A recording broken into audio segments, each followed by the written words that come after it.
Welcome to the New Jersey Technology Executive Virtual Roundtable, where our focus today is going to be on workforce development. My name is Doug McDonald. I'm the technology sector lead with the New Jersey Economic Development Authority. My contact information is there, and I welcome anyone to reach out to me to learn a little bit more. We're going to talk a little bit today about how we can all work together. But for the next 90 minutes, Gene, if you could advance the slide. Why we are here. U.S. tech companies, and especially tech companies in New Jersey, it's no surprise, and it's not news. We're up against a shortage of talent, even given the current economic conditions. And while there's a number of issues impacting that, one of the biggest ones is the lack of pipeline of young people going into STEM. Today, we have an opportunity to hear from leaders in the technology sector, from technology firms, academia, and community organizations on how they've been working together to get more students involved in STEM, but also what work needs to be done. And I'm thrilled to have the following panelists who will be speaking approximately 10 minutes each. Starting off with our colleague, Serene Gallegos, who's the engagement manager, global CSR at Tata Consulting Services, and she also happens to be a former New York City educator, so welcome, Serene. Mike Finelli, Director, Consulting Expert at CGI, is also the founding principal of the New Brunswick Pathways in Technology and Early College High School, also known as PTech. Vita Shamsuddin is the Director, Innovation and Technology, Strategy and Workforce Partnership at New Jersey Council of Community Colleges. She's also the co-founder, board member of AR Connects and member of the New Jersey Board Access Study Commission. And our panel will be rounded out today by the great Pastor Keith Davis, President and CEO of the Camden Dream Center. So that should take us right to about halfway through the time that we have together. The last 45 minutes, from approximately 3:45 to 4:30, we're going to open it up. And we're going to take your questions. We'll also take your comments. We ask that you keep, if you have comments and questions, we ask that you keep it laser focused on the topics today, which is about working together to get more students involved in STEM. And as we approach that Q&A time, my colleague David Ramsey will provide some more instruction as to how to manipulate and utilize the tools within Teams here. So next slide, please.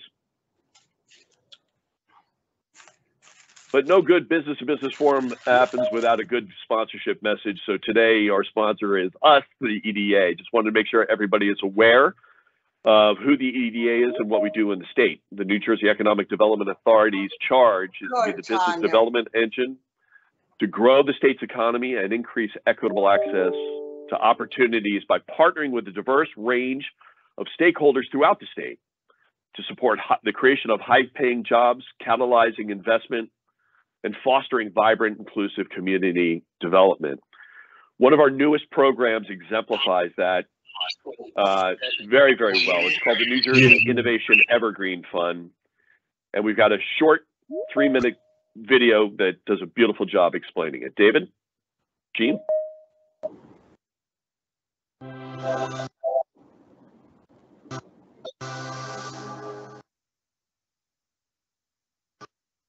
We have a buffering issue. From clean energy and food and beverage to life sciences and film and digital media, it's truly an exciting time for innovation in New Jersey. To create the conditions necessary for our entrepreneurs and innovative industries to succeed, the New Jersey Economic Development Authority has initiated a partnership with the private sector that will raise and invest funds in the state's most innovative startup companies. The New Jersey Innovation Evergreen Fund is a novel program built using familiar economic development tools to foster strategic engagement in our innovation ecosystem. Initially, the NJEDA will raise funds for the Evergreen Fund by auctioning off up to $300 million in total tax credits to corporations registered to do business in New Jersey. This groundbreaking program is unique to New Jersey and aims to benefit not only our innovative startups, but also corporations that are committed to supporting and mentoring emerging companies and investing in the state's innovation economy. There are three key features to the Evergreen Fund. Phase 1 involves raising the money to capitalize the fund through a discounted tax credit auction for New Jersey-based corporations. Qualifying companies will also make a strategic commitment to support the innovation ecosystem in the state.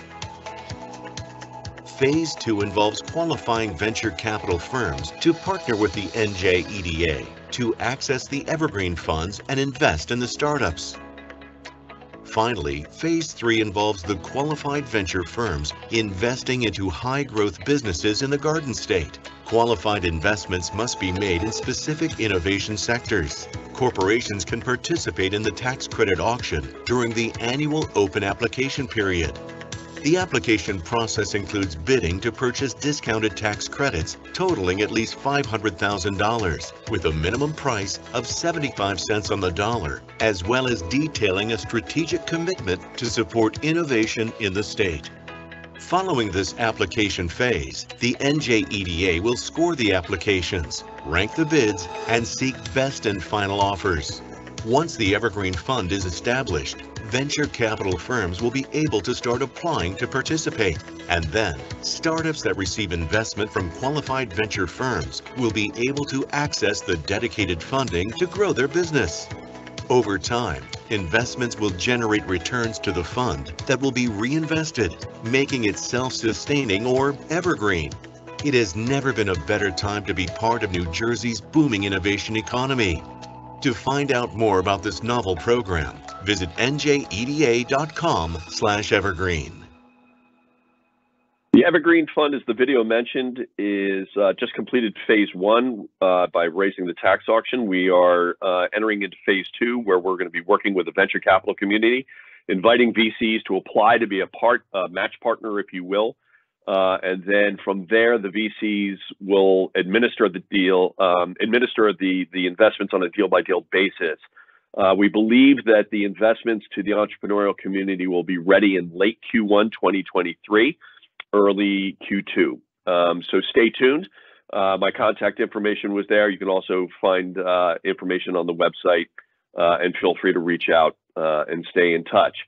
But none of this is possible unless we've got people working, right? Unless we've got people helping to code, helping people to understand product, do product marketing, get out, tell the story, understand pain points in the marketplace, and be able to communicate those value propositions, right? And so, Serene, I'm going to come to you to lead us off on our panel. When I first joined the EDA, I met some folks at TADA and learned about what you guys are doing on your own, took it upon your own to work with school systems and to help bolster STEM education, but would love to hear directly from you how that's working. Sure. Thanks so much. Hi, everyone. It's lovely to be with you today. And thank you to the EDA for organizing today. So my name is Serene Gallegos, and I'm excited to be with you all on behalf of TADA Consultancy Services, or TCS. I like to tell people that we're the biggest tech company that you've never heard of. We have over 600,000 employees in 55 countries. But many of you have likely not heard of us because we are business to business. We're behind the scenes, powering a lot of the technology and innovation that you see across all industries. And we're really excited to be a part of the TADA Group, which is the largest multinational company in India, but our headquarters here in the US are based right here in New Jersey in Edison. So our Edison Business Center is where we have a hub of almost 4,000 employees. And we just recently, last February, earlier this year, announced that we would be hiring an additional 1,000 employees.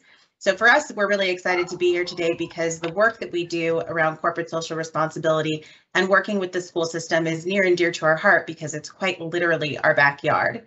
So we're really, really excited to be a part of it. So our programs, our corporate social responsibility is really heavily based on making sure that we're giving back to the stakeholders. And at TADA Group and TCS, there's a very famous quote by our founder, who mentioned that the community is not just a stakeholder for us. The community is in fact our purpose. And so that ethos is woven through all of the work that we do. And that includes workforce development, that includes diversity, equity, and inclusion. So our corporate social responsibility is a bit unique in that we're quite connected to the HR function. And what I mean by that is we're considered human resources. When we're thinking about integration, when we're thinking about workforce development and preparing young people for the future of work, especially in New Jersey with, the economic abilities that we have in the state, it's critical that we're making sure that we're not only building the capacity of students to think about the future of work, but also the capacity of our educators. And so with that, our corporate social responsibility launched 2 STEM education programs. The first is our Go IT program, or Go Innovate Together, which was actually formed by employees. About over 10 years ago, we had a group of employees out of Ohio who were really thinking about this DEI question of how do you get students interested in IT? How do you get them interested in innovation and creating and solving problems that have been created or future problems? And so these employees were thinking about mentorship and how you get students to get excited about this work and using technology. And so we launched this program where it's a 12 to 20 hour program.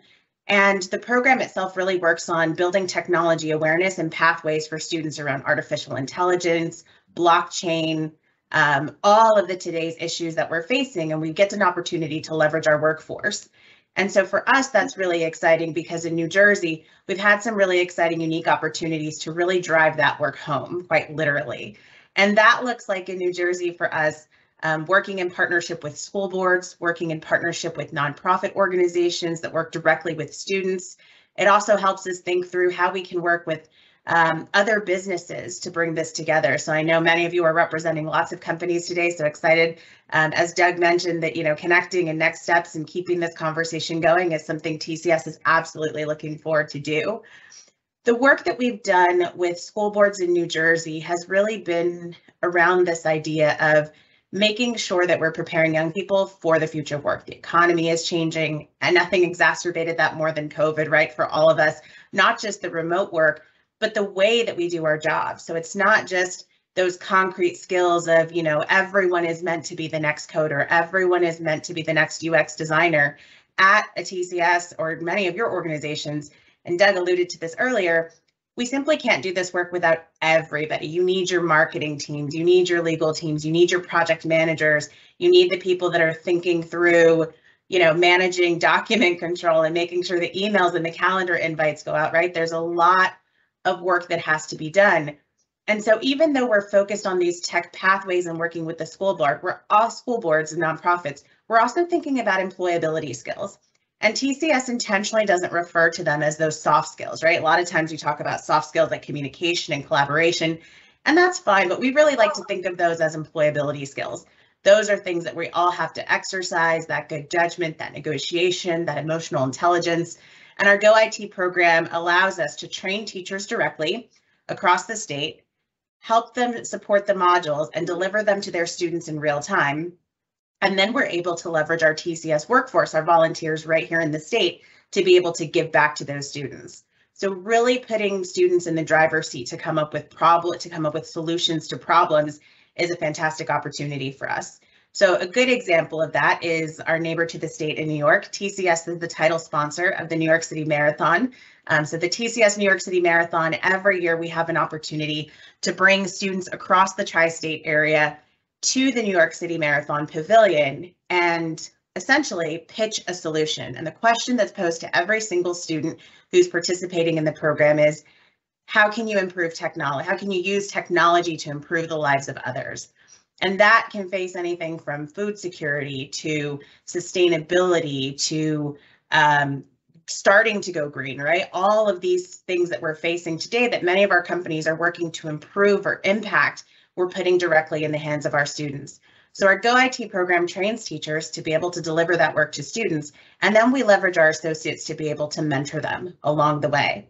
And the final deliverable for that is pulling students together, like with the Edison School Board. We're able to work directly with them to work in the schools, either in an in-school function or an after-school function.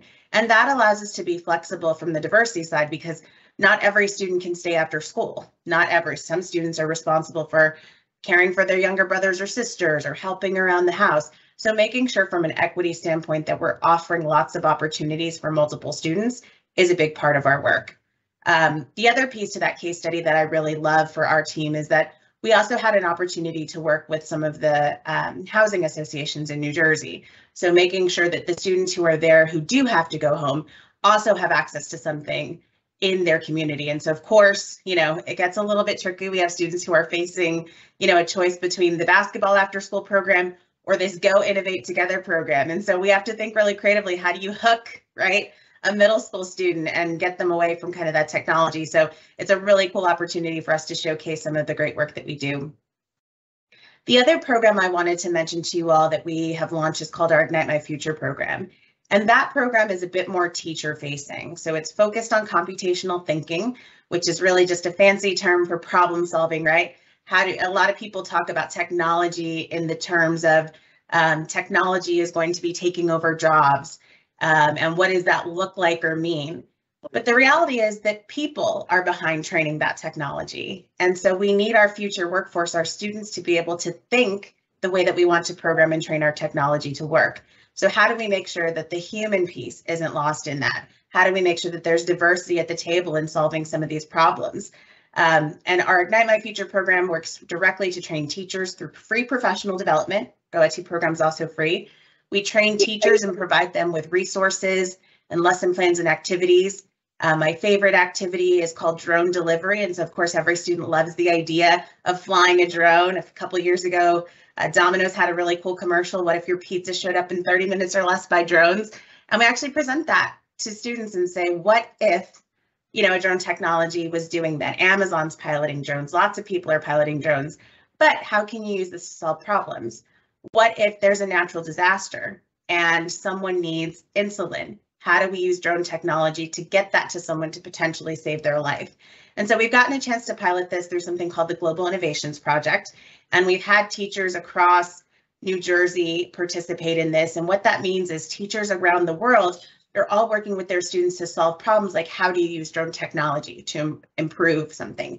How do you think about food security or prevent food deserts? Really exciting stuff. We had a teacher, Dennis Gordon from Emerson Schools. His 6th grade social studies class was working with us, and they were exchanging ideas with students in Toronto, students in Mexico City, students in the UK, students in India.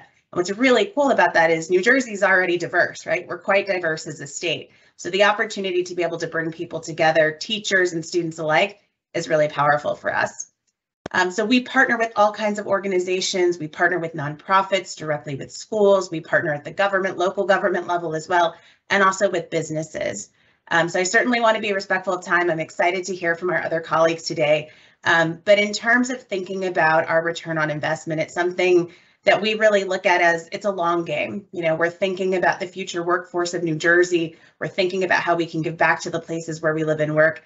So for those of you that this has been interesting for you, looking forward to hearing from you, finding ways where we can collaborate to be able to support more teachers and students directly with these programs. So we're really proud of the work that we've done, but certainly wouldn't be possible without our partnership. So we're eager to discuss with those of you on the call today and hear from our colleagues as well. So thank you all so much for the opportunity to be with you today. And thank you, Serene. That was outstanding. You mentioned ROI. That is the big buzzword, right, in all aspects of business. Mike Finelli, you're up, my friend. When you and I prepped, you were sharing with me the importance of C-suite buy-in for the programs that you were doing. I'll ask if you could give us an overview of what CGI is doing with your academic partners in the state of New Jersey, and how you built, the business rules around that, which I found absolutely fascinating and critically important as companies want to get more involved in this. Doug, thank you, and thank the New Jersey Economic Development Authority for hosting this today. A little background on CGI, and then I'll answer your question. CGI is a global IT consulting company. We have about 90,000 people worldwide, do a lot of that backroom work, but we try to help our partners become better at what they're doing by being very informative of listening to them. Several years ago, when I was the principal of the New Brunswick P-TECH program, that's a program where students get their high school diploma, their associate's degree, and workplace experience simultaneously. so that they can walk out of this program ready to walk into jobs. And that is how I met Mike Regan, who is the vice president for CGI in New Jersey, with our headquarters in New Brunswick, which were placed there for this. And Mike realized the advantage of having students coming in ready to work. So going through here, we are now looking at the opportunity of saving that time when your employee comes on, of getting them to being billable, so that they have the opportunity to be productive almost from day one, because they've gone through the mentoring, they've gone through those first days of internship, so they know what is available and what is needed for them to do that. This is something that we're hoping to see as this first group of P-TECH students finish in May of 24, and then can have them come into our buildings. We've offered internships with them. This summer, they were in the office learning all of the opportunities that are available in there, whether it's a programmer, whether it's quality assurance, whether it's a business development analyst, whether it's someone going out there and, you know, working with our clients, developing the contract and being a contract specialist. So they were able to see that, you know, even though we're an IT consulting company, we really are a full community that allows all of them to explore something that is of interest to them, even though maybe they're not a programmer, maybe they're looking over here, or maybe they want to have both of those opportunities. So we're excited at that opportunities of seeing our students. One of the things that when I was in my previous role that became apparent very much with being able to hire these students completing their associate's degree is CGI had a paper ceiling in place for its starting positions, that there was an expectation that students would have a bachelor's degree. And that becomes a deterrent for a program like P-TECH, where students are finishing with an associate's degree. And I think a lot of what we need to do as employers is look at, especially when we're in skill-based, let's make sure our job descriptions are being filled with the skills that are needed and not necessarily by something that is a requirement because it's been there for a long time. CGI rewrote its job descriptions so that students are able to come in with that associate's degree and then, you know, move on at their pacing, whether they want to continue and work full time and, you know, take advantage of our tuition assistance program so that they can get a bachelor's degree, diversify their skill set, and seek other opportunities within the company. We've seen this as a great opportunity because, you know, P-TECHs are designed to be put into settings where we're dealing with first generation Americans, first generation college students. So we're making, you know, students aware of sometimes, you know, job opportunities and career paths they were completely unaware of. When we surveyed our first set of students this summer, one young lady goes, "I love talking to people and solving problems. I really want to be a business analyst because I'd love to work with, you know, the client as well as working with our team to help them come together."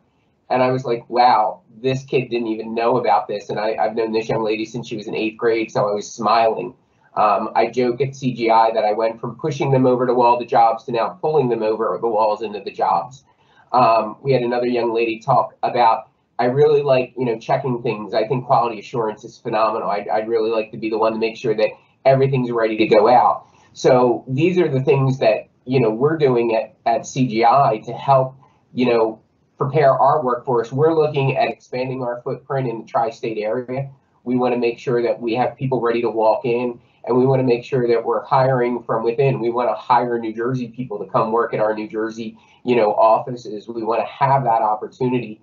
One of the things that I have known in my 30 years as an educator and 20 years working, you know, with students in career technical education, if you get a New Jersey student to go to a New Jersey college and then get a job in New Jersey, they're always comfortable knowing New Jersey cost of living, which sometimes can be difficult when you're bringing someone from outside. They see this great salary and then cost of living. If we have this opportunity to grow the New Jersey workforce from within, we have an advantage of being able to hold on to them and being able to prosper with that. So those were the things that, you know, Mike Regan saw coming in. made me aware first as a principal, and then bringing me on to, support him in this endeavor, and what CGI is really seen as, will be the fruition. We provide mentors to our students. We provide them access to our professional development learning software, so students can go on there and start to work to see things.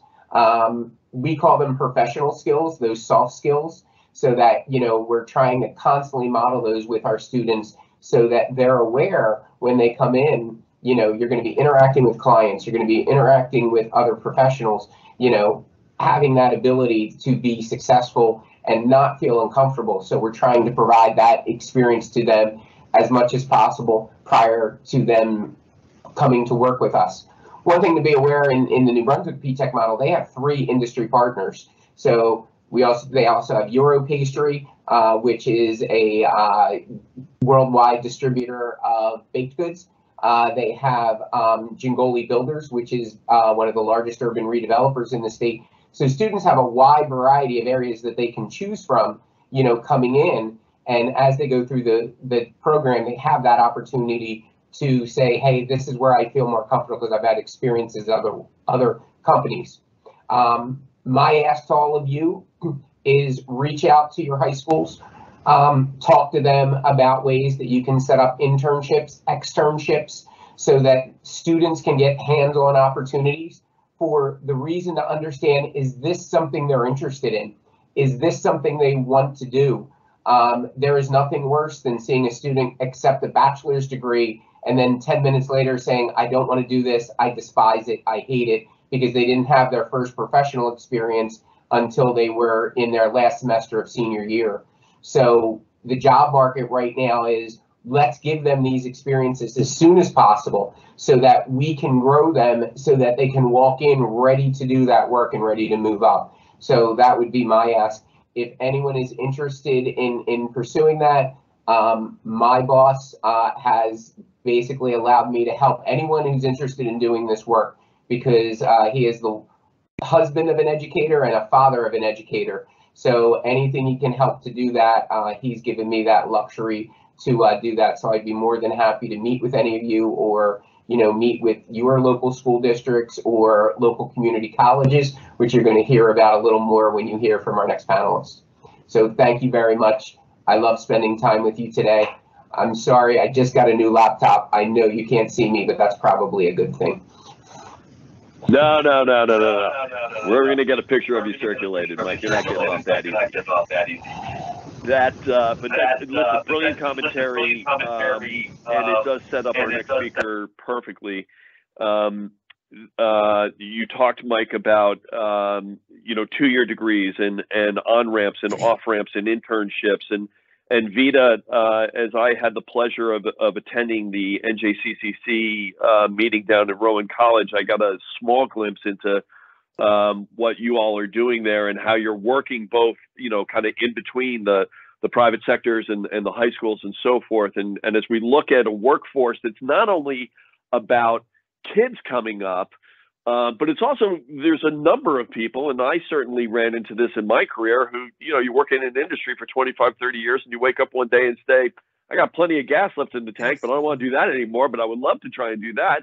But I don't have the skill set. How do I get back into it? So whether it's reskilling older workers or engaging younger students, it sounds like your programs through NJCCC and NJ Pathways really touches upon that. So I'll stop rambling and let you tell your story. Thank you.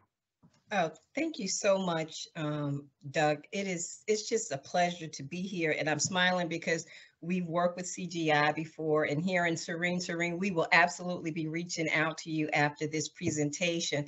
As Doug said, my name is Vida Shamsuddin, and I am the program director for the technology and innovation sector at NJ Pathways. I'm joined on the call and on the Zoom. Who is with me is my program manager, John Miller. And I don't call him my partner in crime. I call him my partner in excellence, because he works with the technology and innovation sector, as well as manufacturing and supply chain. Before I jump into exactly what the pathway is, I want to say it's a partnership. The NJ Pathways is a partnership between the New Jersey County Council of County Colleges and the New Jersey Business and Industry Association. It's a vision of Aaron Fichtner, who is our president, and our vice president, Catherine Stargell. And NJBIA has been a tremendous partner under the leadership of Michelle Sakurka. And what it really is about, we train students to, they go through an education to get an education, to get a job. And then they ideally are moving from a career education to the workplace. But what we have really found are there are these silos. There are these education silos where there's community colleges, or four-year universities and the industry. And as a result of that, they're both moving parallel, but they're not necessarily talking together. What we have now, what's been exacerbated, quite frankly, by the pandemic, is a need to fill, particularly in the tech corridor, these jobs, because there is a drought. I'm not going to say there are vacancies, there is a drought. And unless there is a paradigm shift in preparing students, and quite frankly, Doug, as you talked about, upskilling workers, that drought will grow exponentially. As we know, we become more of a technology society. Technology touches absolutely every sector that we do. We've got to really prepare for that. So the NJ Pathways is innovative. It is bold. We say it is bold, and it's innovative because when you're bringing and creating an education ecosystem partner, that is not for the faint at heart, because it's about having those conversations. It's about bringing everyone to the table. We all do our part to move the needle forward, but when we collaborate as one team to really bring all of those resources, the people that are served are our students, which are our future, our current workers, who are our future now. We're able to do that. The NJ Pathways has been working over the past year, Doug, and audience, to really create 22 pathways. And these pathways, today we're talking about technology. The technology and innovation sector is cybersecurity, program and software development, data science, and research and development, which includes biomanufacturing and biotechnology. These tech sectors will grow exponentially in New Jersey, and quite frankly, probably the country, over the next 10 years. We have manufacturing and the supply chain. We have construction and renewable energy. And we also have health services, which is patient care and health tech. These four sectors were specifically chosen to develop pathways because they are the ones that will grow over the next 10 years the most. They also represent 33% of all industries in this state. So when we talk about driving New Jersey economy, it is these sectors that will drive the economy. But if those sectors do not, Doug, as you said, have the employees, quite frankly, to drive that technology, these industries, then we are at a loss as a state. So we know that coming together and creating transparent pathways, it doesn't just fill the vacancies. But what's really important and what really gets us excited at the NJ Pathways, we're opening up opportunities. And it's not just opportunities, because if you just have opportunities, that's conceptual. It's about access to these opportunities. And we know that community colleges absolutely represent one of the most diverse demographics in our state.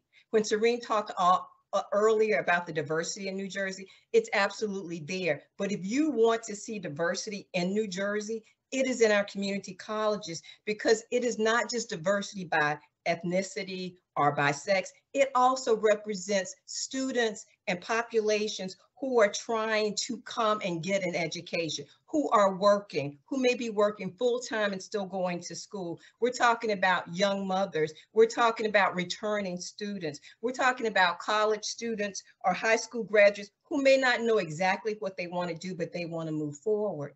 The beauty of the NJ Pathways that excites me the most too, it's what we're really saying is college should not be the only path for upward mobility, right? And you can get to college from several different ways. We also say that, life is not a straight line. It's not. You get on and you off. Your career is not a straight line. You come on and you come off. So the beauty of the pathways, it starts in high school. And some of our next iterations, it will be below high school, because we know to drive STEM, it doesn't really start in high school. You have to start that awareness, education, passion, understanding, exposure before you get to high school. But we're talking about dual enrollment programs that are not your gen ed of our parents and quite frankly of us. We're talking about industry credential education for high schools that Mike talked about at CGI, that introduces students and creates their awareness and gets them excited. So they may work at Six Flags for the summer because they want to work at an amusement park, but they also have the ability, if they've taken these industry credential courses, to maybe work for an employer in the tech sector that they may be interested in working for. We work with workforce boards. What we're really doing, taking curriculum that has already existed across 17 community colleges in New Jersey and embedded it with industry credentials where these students can take a course at their community college, but that course has been embedded with Python programming that would allow them to sit for that exam when they finish.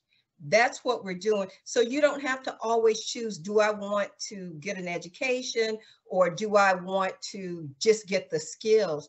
We're saying they don't have to be mutually exclusive. They still can be, because it's about having options in life.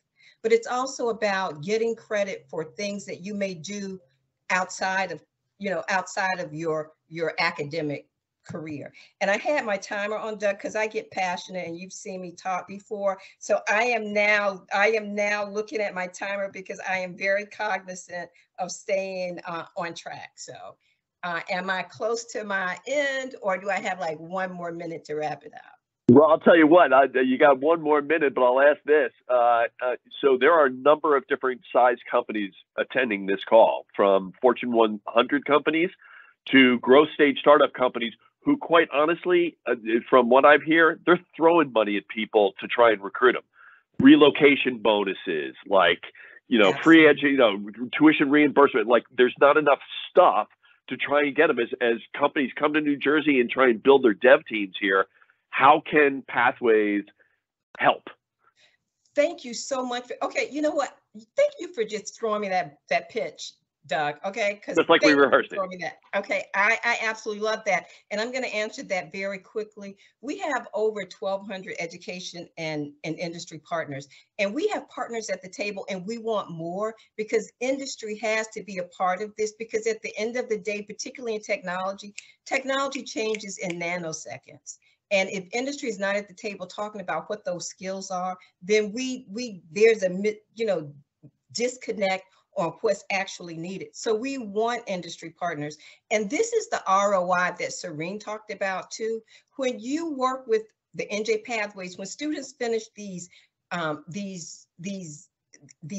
pathways, when they go through pathways that have been driven by industry knows that they're ready because they've been at the table working with us to say what that curriculum needs to look like. We had one of our industry partners say that only 3 or 4% of some of their 4-year graduates are ready for them. And this was a very large tech company, are ready for them skill-wise when they enter or when they're recruited. But if you're at the table helping design curriculums that are intended to make that student, that young adult, quite frankly, even a workforce adult, more capable, more ready. So that training dollars, those are less because the training has been done on the front side. There's going to always be that, assimilation or acclimation to a new company, but it may not be based on those substantive skills because that they had them. So when you recruit, what we like to say to companies on this call, you've been recruiting at 4-year universities, come and recruit at community colleges because they are ready based on these pathways because they're credential skill-based hiring. I didn't even talk about some of some other stuff that I want to talk about. I'm going to stop, but the upskilling piece is very important too, because when you open up these pathways, when you upskill, you open up the demographics and the diversity that's needed across all sectors, but particularly in tech. It is untapped talent. And unless we do a paradigm shift, we're going to get the same end result unless we create a different mix. And that's what the NJ Pathways is doing. And with that, I'm going to stop for now, but thank you, Doug. Thank you, Vida. We'll come back to you through the Q&A because I definitely want to talk about the upskilling. But Pastor Davis, when I got to hear about you and your organization through the event that Vida hosted, and to say I was impressed is a complete understatement. What you're doing and how you're working with kids and training them after school on the weekends is phenomenal. But again, so if we could trouble you, please educate us on the who, what, how, when, where, and why of the Camden Dream Center.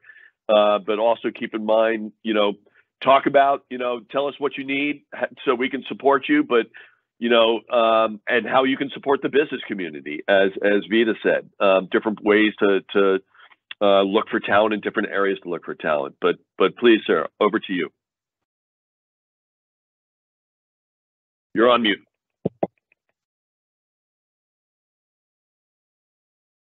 All right, turn that preacher's mic on. All right, I'm thrilled, believe me, to be with you all today.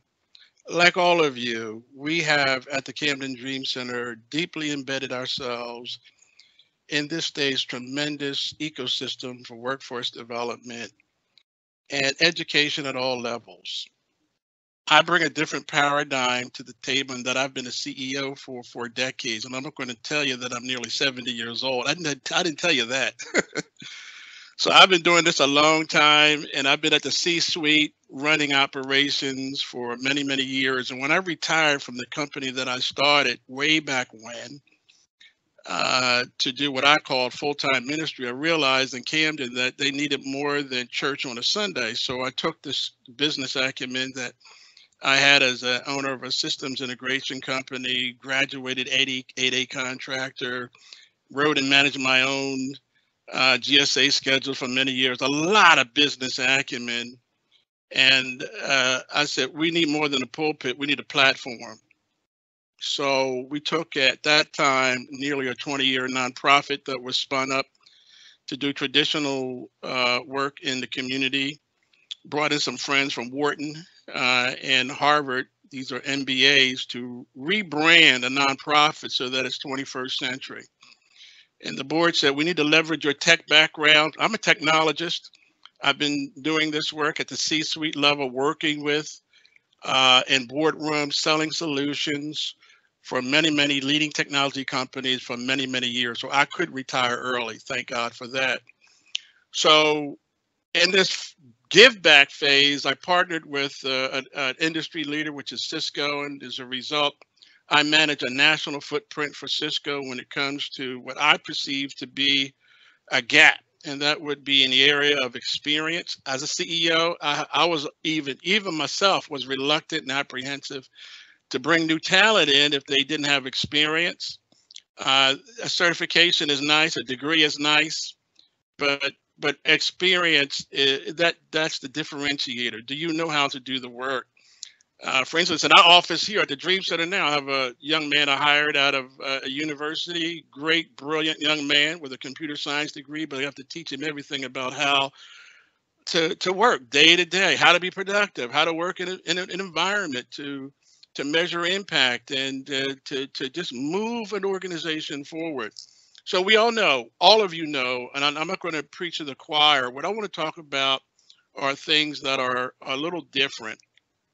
Much of this conversation has been on the back end, what happens at the back end. So I will simply say what we've done is built a very robust, powerful apprenticeship program, not just from a United States Department of Labor perspective, but also recognized in the state of New Jersey and other states across the country.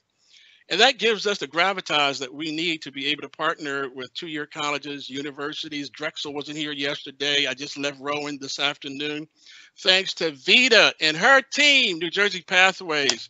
She's put a lot of, opened up a lot of these doors because she also recognizes that in order to address and to support the workforce demands in today's IT space, you need to be able to read and compute at grade level. And that doesn't start at the 10th grade or 11th grade. That starts at kindergarten. So what we've developed is a very robust program for literacy, partnering with organizations like ETS out of Princeton, the Children's Defense Fund in Washington, D.C., created and developed by Marian Wright Edelman. It's the social justice movement to be able to not so much teaching because schools do that, but to partner with the schools so that kids can see examples and models of why you need to read and compute at grade level and the impact that's going to have with you going forward. And so in each morning in our programs, let's say if it's a summer program, it's a 6-week STEM camp. In the morning, it's nothing but reading. Not teaching kids how to read, but to give them time to read stories that is culturally relevant, written by folk that look like them, talk like them, and sound like them. It's culturally relevant to their world. And as a result, we're seeing tremendous change in the way that children look at education, and it has impact over the years. This is our 9th year doing this. That we're getting reports because we track them back to their schools, and in school we've recognized that they're improved their positioning in schools, and as a result, we're seeing many of our students do extremely well after graduating. So we have a K-8 program, K-2 is specific around exposure of technology and STEM. In addition to literacy, 3 to 5 is exploratory, where kids are learning Scratch and how to program using Scratch program. And by the time the kids reach the 6th grade to 8th grade, they're actually learning Python, writing Python. And here's a tremendous testimony. By the time they're with us at the 10th and 11th grade level, they're working in our Saturday coding program, teaching Python. We've had recently Comcast come through and saw one of our students who is now a senior, came through our pipeline, and I tell you, they were offered an internship immediately. And let me share this with you. I learned last Friday that one of our adult learners who earned a Cisco CCNA with us this year, he earned a CyberOps, he was unemployed previously, lived in Bergen County, certification, and he is very fortunate to have been selected to help wire up this year's Super Bowl. And we were cited for these programs recently in Forbes magazine. So I'm thrilled. I'm excited. What do we need now? We need employer partnerships. We want to partner with employers. I know what it's like to be an employer. I was an employer for 40 years, still an employer in a nonprofit, and this is more difficult than a for-profit. And for-profit, you sell your widgets, you make your money, you look at your bottom line, and you live to survive another payroll. Nonprofit, you're selling and you're building impact, and that's how you measure your success. And so I find it very comfortable to talk with business owners, whether it's a small company like a computer company I spoke to this week, he has 9 employees, or AT&T I spoke to the day before, who's looking at hiring 1,000 people through our shop. It really doesn't matter. We have the apprenticeship program. We want to talk to all the employers who are part of this symposium today. Love to speak with you about how we can contribute and support what you're trying to do. Lastly, apprenticeship provides to our employers a positive ROI. We've heard a lot about that today. It results in higher wage loyalty rates when people are brought into an apprenticeship program for a year, and companies pay them their true value as they learn competencies, because ours is not a time-based apprenticeship program. It is a competency-based program. One of our employers starts the apprentice out day one at $80,000 a year. And by the end of that apprenticeship period, after a year, they're earning $100,000 as cybersecurity specialists. 94% of these apprentices are hired as full-time workers at the end of the term, and 91% are still with their employer a year out. It's, in my opinion, it is the ideal DE&I program. So Currently, we have over 500 individuals who have inquired, so we have a tremendous pool of candidates from which you can select. I have an affinity for veterans. I'm really going to age myself now. I'm a Vietnam era veteran, so I have a strong interest in supporting vets and those who have been incarcerated and have turned their lives around. So that being said, thank you so very much for the opportunity to share today. You have to get the kids and those families K-8 if you have any expectation that they're going to function and produce at the 9th grade through the 12th grade and beyond. The reason why DE&I is currently being served as a window dressing is because we don't have the kids in the pipeline. We don't have the kids in the pipeline because we have to go downstream to those elementary schools, work with those districts, and create those partnerships like Vida is doing currently. And it's an honor and a pleasure, distinct pleasure, to work with her in this field, and would love to work with the employers who are represented here today. Thank you. Thank you, Pastor. That was outstanding. David Ramsey from NJEDA, you are Q&A curator. Do you want to lay down some ground rules as so everyone can try and get their comments or their questions in for our panelists and or each other? Sure, absolutely. So good afternoon, everyone. Just another thanks to our panelists and their willingness to share their expertise. A lot of great information was just shared. Again, my name is David Ramsey. I'm a member of the Sector Development team here at EDA, and I'll moderate our discussion for today, ask questions, and encourage you throughout our conversation. And just to help our discussion flow, I'm going to just review a few ground rules. One, if you haven't already done so, can you please put your name, your title or role, and your organization in the chat? We'd love to record that information. Also, if you're comfortable, would you please turn on your camera for the discussion? Seeing each other will help us feel connected in our conversation and make it more like an in-person meeting. Number one, we want you to do the talking. Everyone doesn't have to answer every single question, but we'd like to hear from each of you today as the discussion progresses.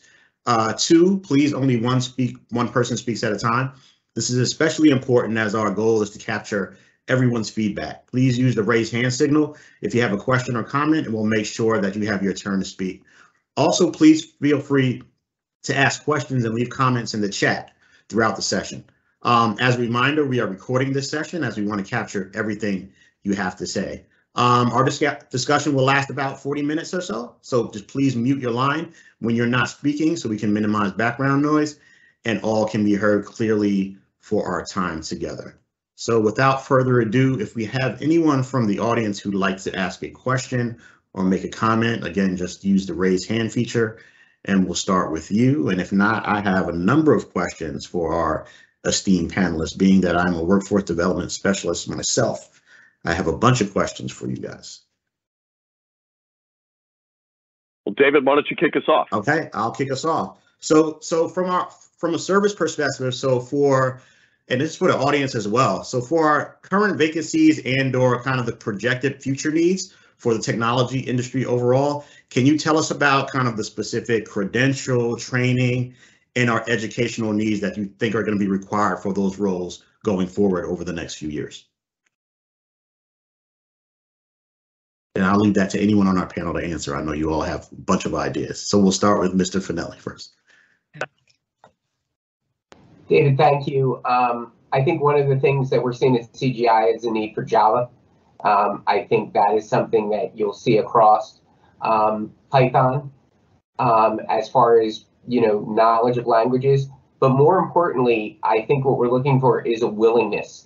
If you have an employee, a prospective employee comes in and is willing to be coachable, willing to work, to obtain those credentials, work with a mentor, I think those are the things that we need to make sure that we as companies are providing so that we can tap into sources, because a lot of people will say, a lot of the students, we brought them in, well, I don't know how to do that. And it was like, we had a new college hire there that says, I don't know that either. I've only been here 3 months, but I'm learning it and I'm feeling more comfortable and I'm working with my mentors.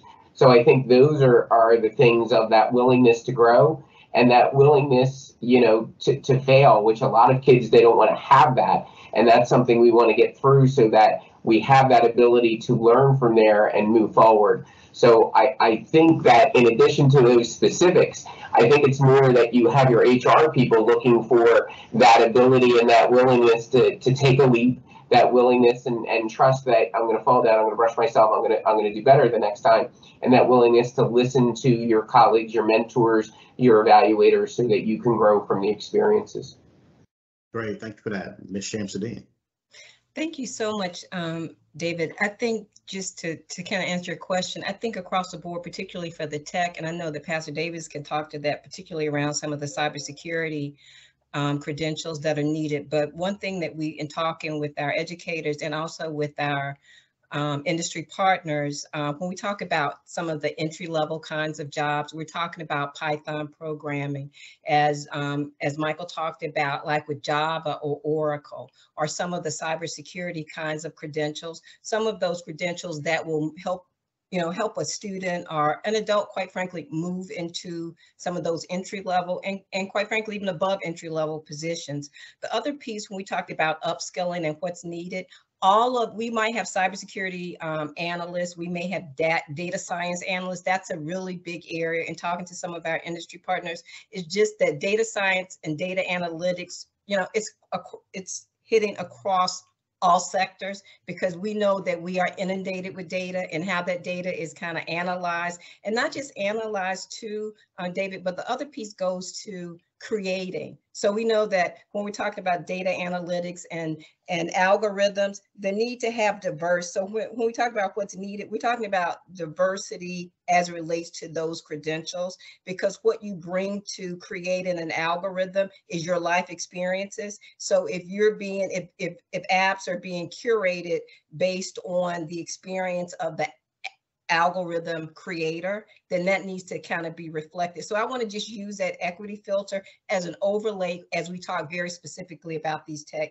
credentials. Great. So as soon as you talked about big data analytics, I was going to call out the Big Data Alliance president, who is on the phone, Matthew Hale. So I'm going to let him jump the line and comment on that before we go to our other commenters. So Matt Hale, thanks for being on. David, thank you. I heard big data and I jumped right up. So thank you very much. And Veda, it's good to see you again, and everybody as well. My name is Matt Hale. I'm a professor at Seton Hall University, and I'm also president of the New Jersey Big Data Alliance, which is a consortium of every university, every four-year university in New Jersey that has something to do with data, big data, data visualization, data analytics. And it's quite a broad spectrum. We have the fourth fastest computer in the world, and we have at Rutgers and at Princeton, and then we teach data ethics at Seton Hall, and so there's a wide variety of things. We're working with New Jersey Pathways, just starting the process of helping get from the 2-year to the 4-year institutions, making sure that gap in that pathway is as strong as it can be, because as Veda said, there's a lot of different ways of getting there, and so we're hoping to that we can keep that pipeline going through the 4-year institutions. I just wanted to point out that we have later this year in May 9th will be a symposium where all of the universities and all of our students will be joining us at Seton Hall. So if you're interested in looking for talent, we will have a bunch of talent that will be available for companies. So so I think that's an exciting idea. I did maybe have a question, if that's all right, if I could jump in as well. Sure, go ahead, man. Yep. Yeah, the name again is New Jersey Big Data Alliance, and we'd love to have partnerships with anybody here, and we have a great one with a lot of the folks here. So if I'd like to expand that. But one of the things that I've noticed is that we talk a lot about the STEM folks, and then clearly there's a drought of getting people into the STEM pipeline, and we're doing all we can to address that. But I'm wondering what y'all think about kids who may have not have a tech bent, or may, are interested in. We have a lot of folks who do visualization because they come at it from an art perspective, and they, and so I'm wondering if there is a way that we can think about, people who are going to be salesmen. Can they be salesmen and data folks? Can they be, product managers and understand the data? And what sort of credentialing? There are going to be a bunch of people surrounding the people who know Python and Java and all of those. And what are the opportunities for those kinds of folks in this space? So. Thanks, Matt. I'm gonna park that for 1 second and give a couple of people an opportunity to address the first question. So the gentleman I can see with a red sweater, you're just identified by live. Yep, I see you. Just wave to me. So you're on. I'm sorry. My apologies. My name is Vineet Kapoor. I'm the Chief Operating Officer of a firm called Alpha Rock. We are, Matt, you mentioned Big Data Alliance. I'm shocked I've never heard of you, because if by some measures we're probably the biggest big data user startup in the country, and our focus is on the investment side of the world, using big data to provide analytics to the vast majority of portfolio managers in this country, and even our plans are to expand abroad. And I really appreciate it. It's been very enlightening for me. I was very skeptical when I signed up for this panel. It's an hour that was very well spent, because it gives me a lot of comfort as a parent, as a New Jersey resident, that there's steps being taken to get the pipeline into the STEM program going. And I can give you many examples. Myself, as a parent, we ran a robotics league in our elementary school here, and the results of that cohort have been absolutely astounding. And we can talk about that. I don't want to waste the entire panel's time, but ultimately it got shut down for various political reasons. We could not run it. But my concern is that when we are talking about this, yes, we need to get the pipeline bigger, but at the most critical and the most advanced level, when we have some of the best universities here, Princeton is here, Rutgers is here, we don't have a representative from there here. And I have some really good feedback to give those people. It has been absolutely a nightmare dealing with them.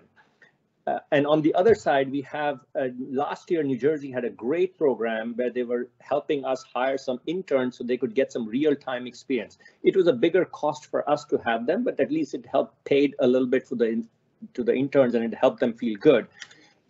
We've been going back and forth with the department, whatever the department is within the state of New Jersey, asking if they're going to rerun the program so that we can give some offers to kids again, so that they can come in. And I think you had a question about not just arts, because one of the person that was here was a graphic person. So, but using computers to basically display things, information, knowledge, right? So we had, and they had each one of them, you can ask them 5 out of 5, they'll give us.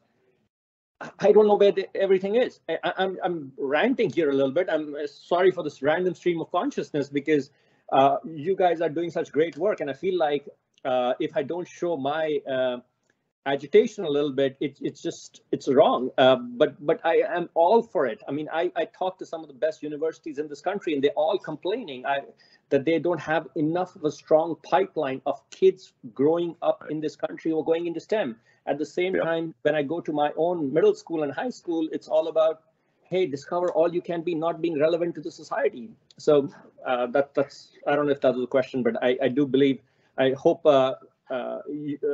whatever you got, what you guys are doing is phenomenal, and we need to do more of it. But we need to get more relevant people also on this call, so they can hear the real frustrations that businesses within New Jersey have in terms of being able to get the real talent.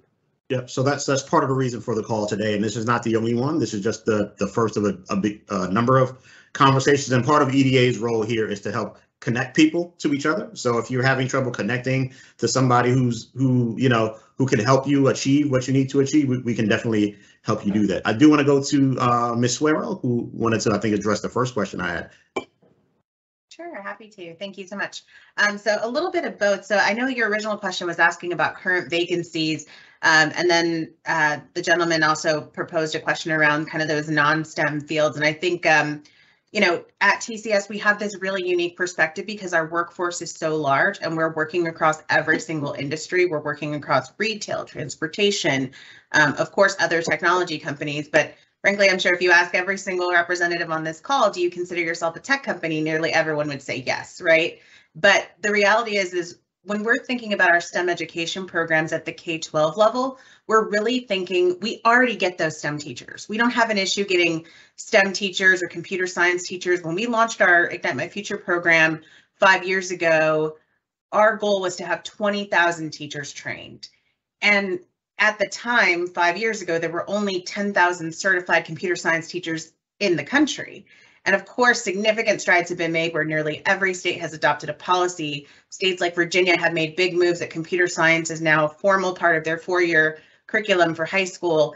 But I think from our perspective, you know, we're talking about STEM education. We're not just talking about the coders, the UXers. We're talking about all those other people who make tech work, right? So our programs, while we're thinking about Go IT and technology pathways, our Ignite My Future program was specifically designed to build the capacity of those non-STEM educators, right? Those students who are thinking about fashion or sports. And so we get a really cool opportunity to pose, you know, the skills that Vita was talking about. We get an opportunity to pose that question to students. All right, you want to be like LeBron James? Great, let's talk about the math, the algorithm, right? That he actually has to go through to process that dunk. You want to be, you know, a fashion designer. Let's talk about all the math and the STEM that needs to go in there and the 3D CAD and the technology that you have to have. Let's talk about some of these pieces. And then you have the students who are interested in marketing, right?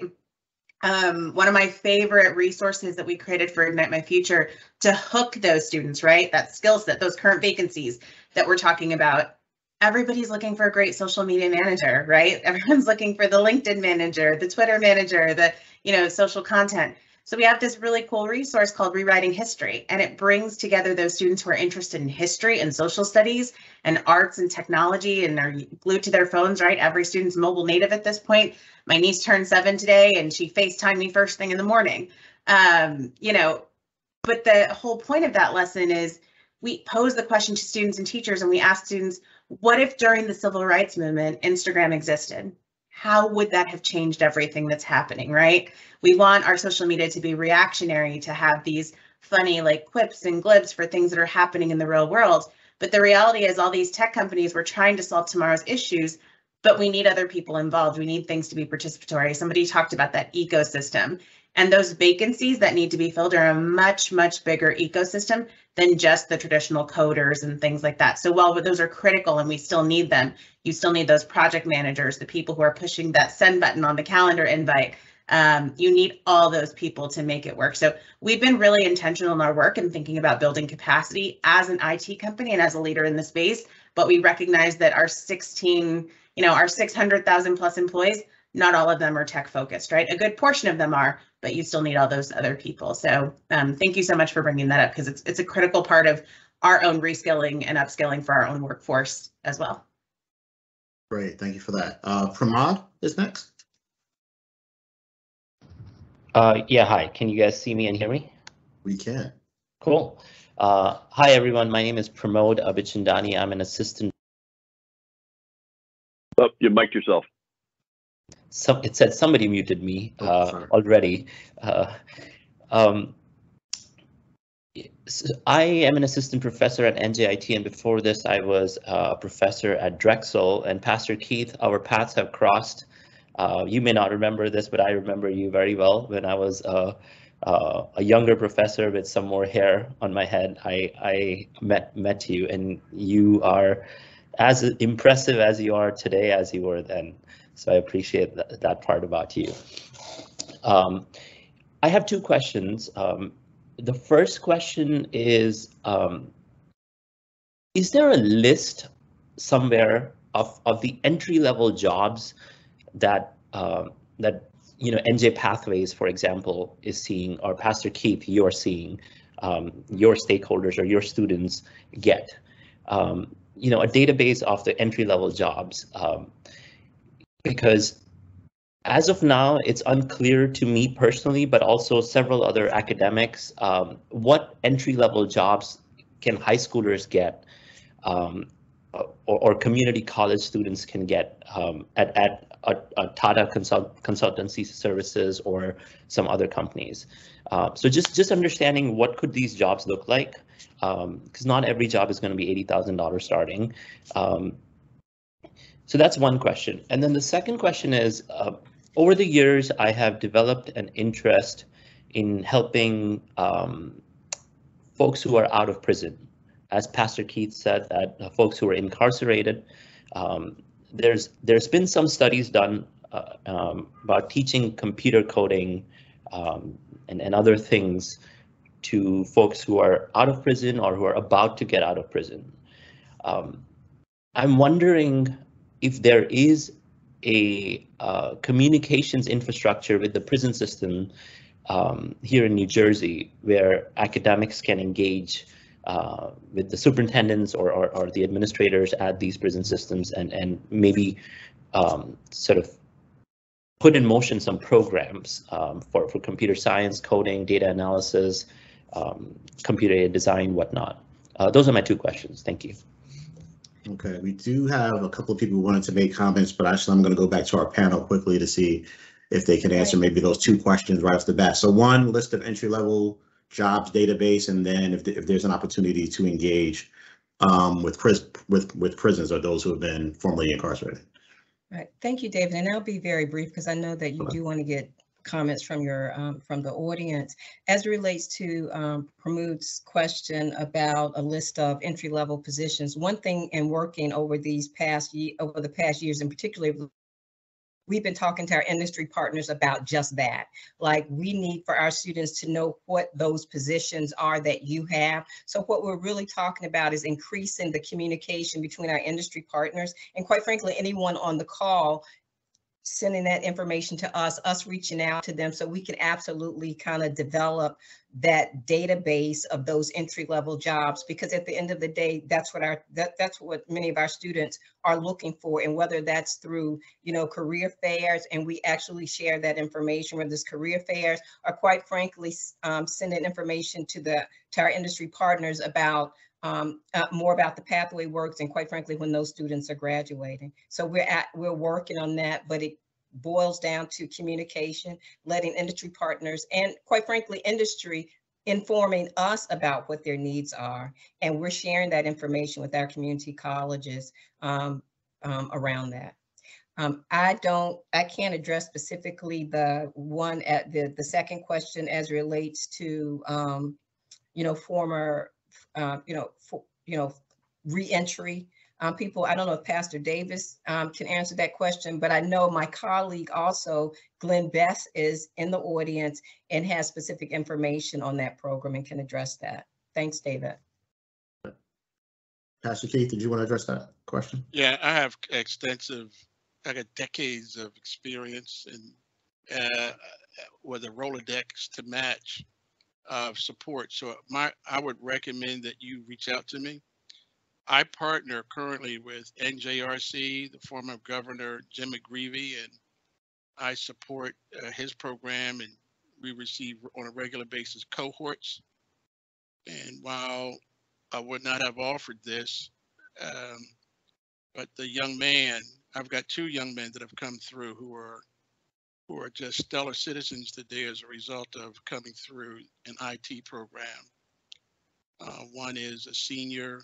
I don't know what his grade level is now, but he's in the military and manages a SOC for the United States government. Incredible man, young man out of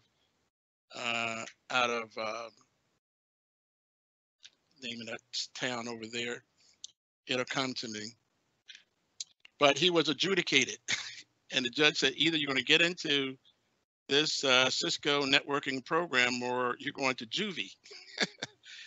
And by the time he graduated from Eastside High School, he had a CCNA certification and never stopped. By the time he graduated, he was offered a $60,000 a year job. The That's other fantastic. individual, most recently this past year, also came through that program and is this year wiring up the Super Bowl. I am deeply committed to that community, and we should talk offline. Excellent. Thank you for that, Pastor. Sean McDonough had a question or a comment. Yes, thank you for the time. I want to thank everybody for the invitation, the opportunity to speak with you. My question, and I apologize, I'll try not to keep this a product pitch, but there's so many comments that you're discussing that are hitting so many check marks. Are there any initiatives through the agencies around low and no code development?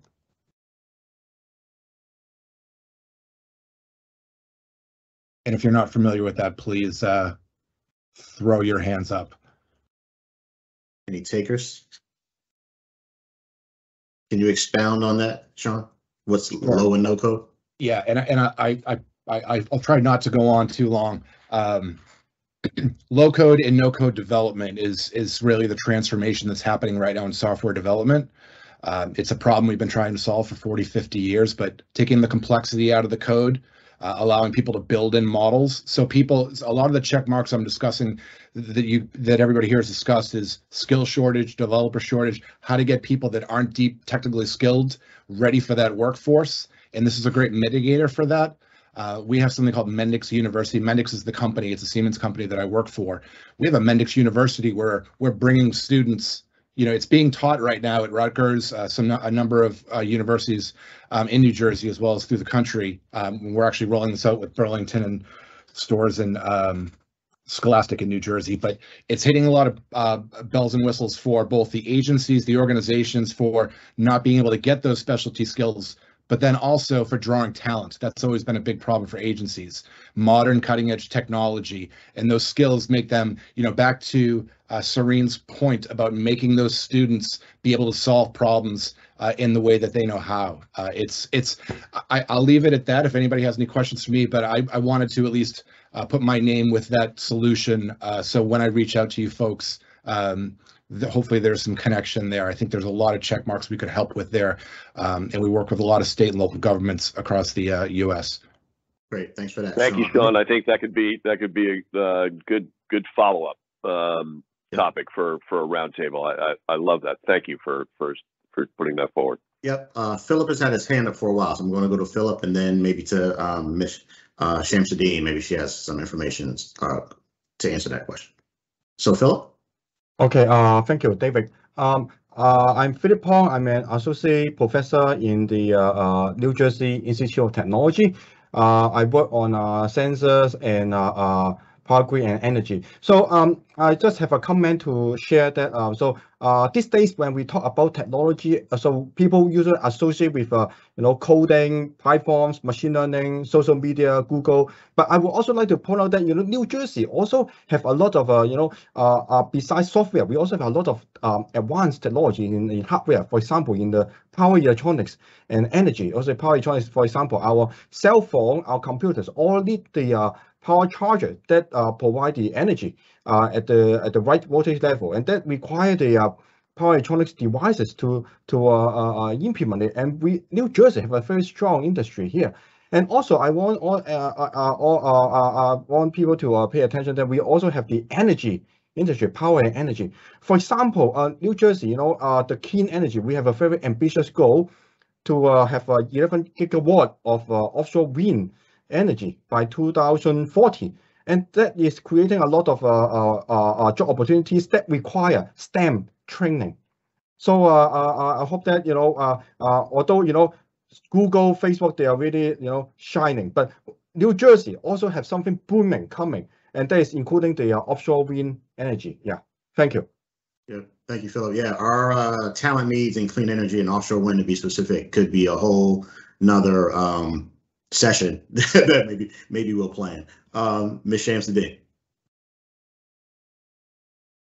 Thanks, David. I just wanted to follow up. I was so busy saying Michael and Serena, I'm going to reach out to you that I didn't get a chance when Sean raised that point, but I think that is definitely a strong point about basically no code or codeless.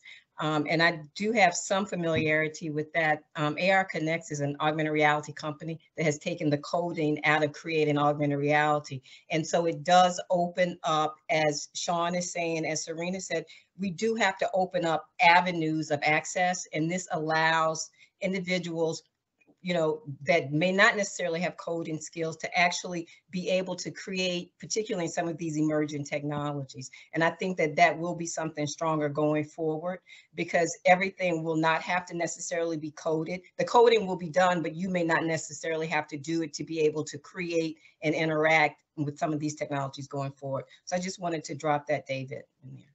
Great, thank you so much. Mensa? Yes, good afternoon, esteemed panel. Thank you so much for doing this for us. Many of my questions have already been answered, so this can be very short.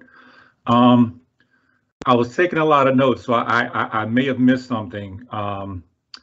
Recently, there was something out of the Department of Labor, a grant program involving apprenticeships. And in the state of New Jersey, software development itself is an apprenticeship. Our organization, Universal Equations, actually missed the deadline for that. So I'm curious if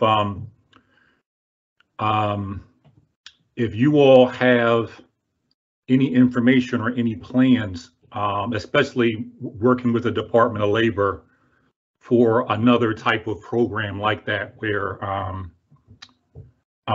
we're kind of working hand in hand with the state government to provide apprenticeship paths for software developers and other technology career paths. So what I know is there are a number of programs out there, not just at the Department of Labor. So the Office of Secretary of Higher Education has some things. Obviously, the Department of Labor has actually several different apprenticeship grants and programs. So that's something we can discuss offline. I'll connect you to the information that I have and what I know. And Doug, I don't know if you have any comment on kind of what may be out there, or even our panelists, if anything related to the occupation that Mensa talked about that might be of help. Not off the top of my head, but I've got it marked down for a follow-up to do some digging into it. So. Gotcha. Thank you so much. Anita. Anita Wright? You just went on mute, Anita. Good afternoon. Jeez. I just wanted to follow up with Vita's remarks and the remarks regarding low code. I'm working as an assistant professor at Camden County College, and we're on that data science pathways. And we've integrated tools that are very low code into our program that are industry used. And this is the way things are heading. More and more of these systems will be automated. I just finished training yesterday on robotics processing automation that I'll be integrating into the classroom as well. And this is totally no code, drag and drop instructions to go out and scrape websites and pull data in for analysis. Well, of course, it needs to be prepped before analysis. So I just wanted to share that with you. Absolutely, the way things are headed, less and less actual Python programming will be done. These tools make things so much faster and so much more efficient, but we also recognize that our students need that fundamental skill set of understanding code, so they are also being well prepared mathematically and in the fundamental programming skills in Python and R. I'll be quiet now. Thank you, Ms. Wright. Thank you. Tish Scarborough. Hi, everyone. So first and foremost, this conversation warms my heart so very much. It literally is my why. It is why I get up in the morning. It is why I continue to work in the technology space. It just brings my heart so much joy and delight. So thank you for having the conversation, and thank you for inviting me. So I know time is running low. I do work at Microsoft. I am a technology strategist specifically for the state of New Jersey. So I actually handle all of the accounts that fall within the legislative, executive, and judicial branch. So I'm very thankful that EDA is actually one of my customers. So I interact with Thomas Murphy over there quite a bit, Patrick McMillan, and all the guys over there. So really happy to be part of this conversation. So I would love to know from the panelists if you all would be interested in some sort of virtual and or in-person speed networking event with our company. I would love to pair you all up with some of our affinity groups because representation matters. I understand that as a Black woman in tech. So representation from a racial perspective, gender orientation perspective absolutely matters. I would love to see that sort of harmonious situation occur. The other thing is Microsoft has deep investments already with the state of New Jersey, and we definitely want to expand upon that. So there's actually a lot of free technology services we offer the state. I would love, I don't know if I should talk to you, David, about this to figure out how we can get this spread out all the more to individuals, but there's a lot of certifications that we offer for free. To the state as it is today. There's a lot of skills, upskilling and trainings that we deliver to the state that they can take advantage of like right now to help get everyone up to speed. But I would love to kind of spread that information out on a broader note. And then last but not least, at the end of the day, I really just wanted to drive like deeper engagement with you all, the panelists, and get all the more connected, quite honestly. So I don't know who to go to, where to go to, but I'm energized, I'm excited, and I mean, I just want to work with you all to make the state all the more better. So I'll pause there because I can talk all day. Hey, sis, just come to Camden, sis. I got you. Okay. If you're not in Camden, swing by Newark where we are, because that's as David mentioned, that part of our remit at the EDA is to do things like this, right? In full disclosure, this is my rookie season in the public sector. I spent 30 years in software and data analytics in the advertising industry. I was blown away at both how much was being done.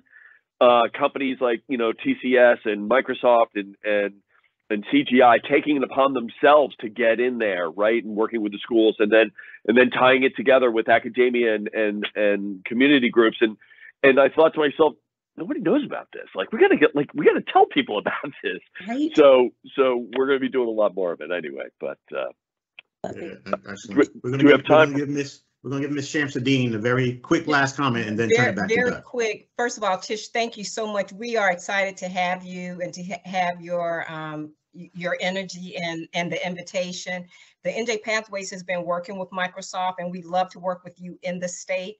But Mario Connors was part of our data science and our cybersecurity fall collaboratives, as well as Amy Sprung is on our industry leadership team. So Microsoft is definitely in the house with the NJ Pathways, but we want to be even more connected with you. So please, absolutely, Doug will be sharing our information. We'd love to connect with you as well, particularly on some of those opportunities that you talked about. Thank you. Thank you. Thank you. Great. Thanks so much. Doug? So we've got 2 minutes left. Gene, if I could ask you to fire up that last slide. So folks, if there was ever a time to do a screen grab, cue it up right now, because first off, from the top of the list here, as I mentioned, part of our remit is to help facilitate connectivity within the state and within our sectors. So it is our intention to host roundtables such as this quarterly next year. Don't have specific dates yet, but it'll probably be towards the end of each quarter. But more information on that to come. They will be either in person and or virtual. But I want to first say special thanks to my teammates here at the EDA. Gene, who's working everything behind the scenes. David, for your masterful expertise in Q&A, but also your background in workforce development has been clutch. To our panelists, Pastor Keith, Mike, Vida, and Serene, you guys are amazing. Thank you. Their contact informations are up there. They were kind enough to volunteer to provide that, so please feel free to reach out. My contact information is at the bottom, but most importantly, thank you all the attendees. It's really hard to create a half hour in a schedule, let alone 90 minutes, but this is critical. I heard somebody on the newscast say recently, the federal government's going to be dumping hundreds of billions of dollars to build chips in the United States, and we don't have anybody to work there. This is a huge issue, right? So it impacts generations to come. So thank you all for taking the time. Thank you for your thoughts. And most importantly, please, everybody have a great, safe, and healthy holiday season.